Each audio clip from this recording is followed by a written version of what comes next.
Hello everyone and welcome to a new video. Today I am filming Got a Thing for Spring 2020. So Got a Thing for Season insert here started out in summer 2018 and I took it on hold for a while I was in Japan, but for spring 2020 I will be home. Like, I am home in the end of February, so I will be home in March when spring starts, which means I decided to bring back my reading challenge. I have always intended to bring it back. I just put it on hold while I was here. I just assumed that I wouldn't be able to have the books for different challenges, and I didn't want to buy books when I was here, etc, etc. But here we are for spring 2020. Last one was winter 2018, which lasted into 2019, so we're starting off with the season right after the last one. So all planned. And what is Got a Thing for Spring? It is basically a reading challenge for the next 3 months in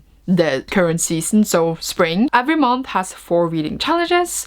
I do this because it's fun to fulfill challenges. I'm not making that myself. My best friend is, because then can't purposely make it easy for myself. And I just do this because I like to feel fulfilling challenges, and I just think it's fun to have a kind of reading challenge going through all the year. It's fun to just have my own thing, making it here on my channel. So you're welcome to join. I will, as always, leave all the challenges in the description below. But here I will share my TBR for all the books I will be reading for the different challenges. You don't have to read the same books as me, obviously. You choose whatever fits the prompts for you, but these are suggestions and also my expectations for the different books.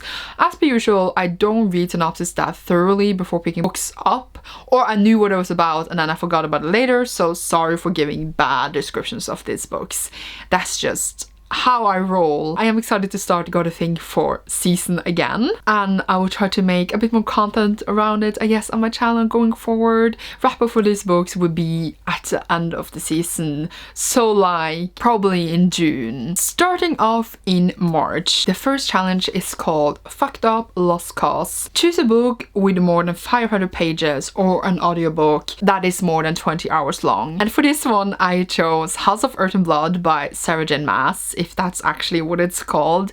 This is the first book in her new series, Crescent City, which is being released in March. I was planning to read this anyway, but now I could just read it and fulfill a challenge. According to Goodreads, it is 800 pages long, so I was just choosing this because I knew already it was a long book. I have forgotten the synopsis, but I believe they're like shapeshifters, fae, something like that. Sarah J. Maas's first adult fantasy book, and I am excited, and I already pre-ordered it, so I was just like, I might as well pick it up for something. The next challenge is called Head in the Clouds. Choose an urban fantasy released in 2019.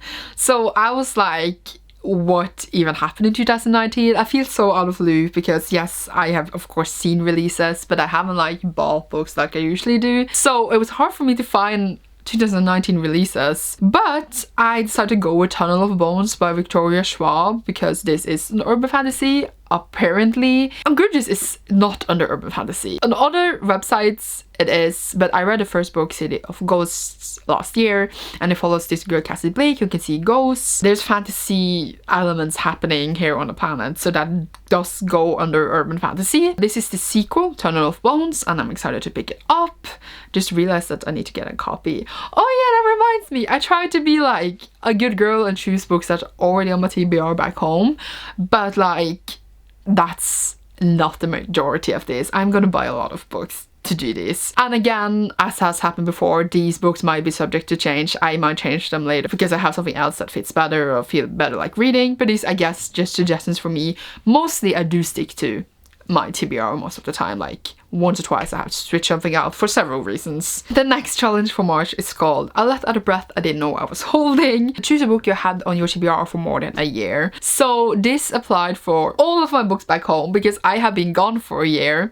So all the books that are unread on my shelves I have had for more than a year. And yeah, I basically could pick and choose, and I chose to go with Jane Eyre by Charlotte Bronte. This is a classic. This, I'm sure whoever is watching this has heard about it, and I want to pick this up because I've been interested in it for like forever, and I felt like this challenge was a chance for me to get to a classic that has been for myself for a long time. But I do know what it's about? No, but hopefully I will enjoy it. The fourth and final challenge for March is I can take the pain and the pleasure.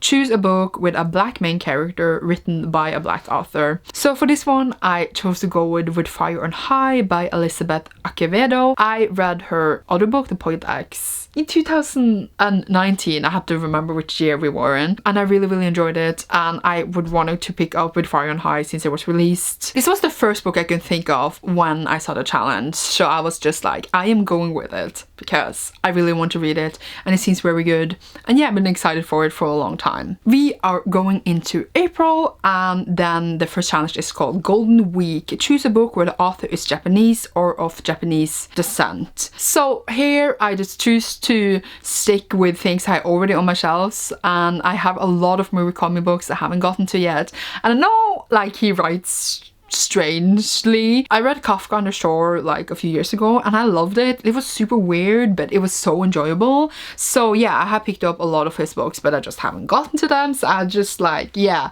I went with like the most obvious author you could choose when you hear choose a Japanese author. I went with the most obvious you could go with. I am sorry. I am choosing Wind Pinball by Murakami, obviously.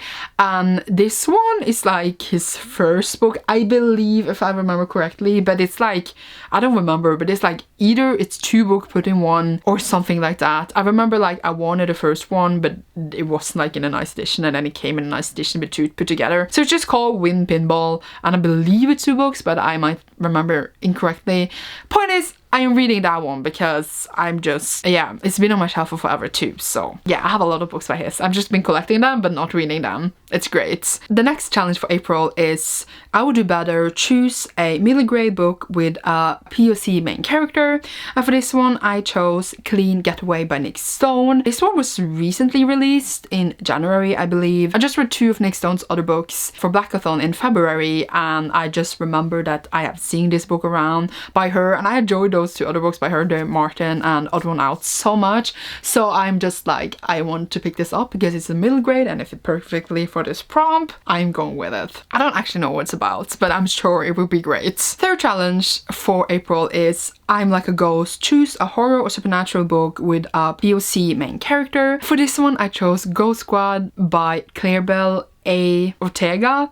And this one I have been seeing around since the cover was announced, and I followed the author on Twitter and stuff, and everyone was talking about it, and the cover is so cute, and I just see hype about it all the time on my Twitter feeds. I've been very excited for it. It's like Stranger Things meets Ghostbusters, I believe, and it is like a paranormal supernatural book. So it fit perfectly for this, and I remembered it, and I am reading it for this prompt because I was picking it up anyway, but now I know I will pick it up for sure. The fourth and final challenge for April is La Vie and Rose. Choose a book set in Europe with a POC main character. I was just like, why are no books set in Europe? I was struggling, I don't know why. I tried to find Europe set books and like it was hard, and I don't know why. It's weird. Then I found Queenie by Candice Carter Williams, and this one I have seen good things about, and it follows a Jamaican British woman living in London. So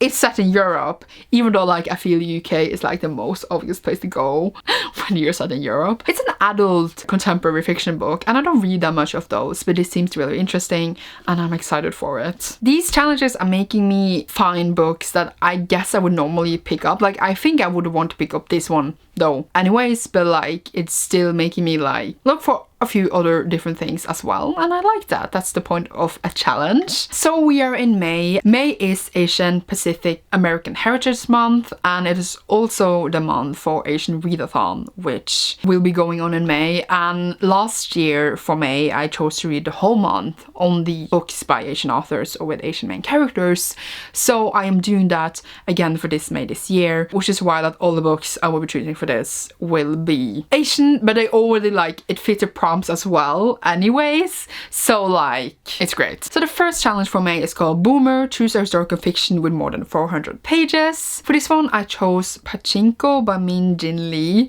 which I know I'm pronouncing badly, I'm sorry. And this one is a Korean historical fiction, and I have it in Norwegian as an ARC that I got when I worked in a bookstore in Norway, but I'm thinking I will maybe pick it up so I don't have it in Norwegian, because I don't like reading in Norwegian when it's not originally Norwegian. But we will see if I even have money for any of this. Library do also exist, but like also sometimes the selection of library of books in English in Norway is not the best, but also I do prefer to own my books that I will read because I like to have them and see what I read. Don't know what this is about? No, but I've seen it around a lot and I just heard great things about it, so I'm very excited for it. Next challenge for me is called Every Last Time. Choose a book set in Asia that is not a big tree, thereby meaning China, Japan or South Korea. This one I just went with Crazy Rich Asians by Kevin Kwan, and this one I'm sure a lot of people heard about. It was a big movie that I watched and really enjoyed, but this one is set in Singapore, so it's not set in one of the big tree, and it's like a comedy slash